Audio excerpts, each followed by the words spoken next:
बदअमनी का शिकार। इन ख्यालात का इज़हार करते हुए तंजीम मुतसाज़ा बलोचिस्तान के सदर रईस अल्लाह डना मंगरियून, जिला जाफराबाद के सदर महबूबुर रहमान मेहर, उस्ताद नसरुल्लाह बरोही ने SSP जाफराबाद अताउर रहमान तरीन से मुलाकात के दौरान कहा है कि डिवीजन नसीराबाद में बदअमनी की सूरत हाल अब तेज तर होती जा रही है। जाफराबाद के आए रोज मोटरसाइकिल छीन कर डाकू फरार होने में कामयाब हो रहे हैं।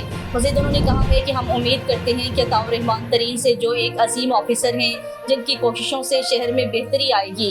इस वक्त SSP जाफराबाद अताउर रहमान तरीन साहब ने नसरुल्लाह बरोही की मोटरसाइकिल की वापसी की यकीन दहानी कराई। तंजीम मुतसाज़ा बलोचिस्तान के और ज़िले ज़िम्मेदारान ने ईद मुबारकबाद पेश करते हुए तंजीम मुतसाज़ा के अरकान ने रुखसत हासिल की।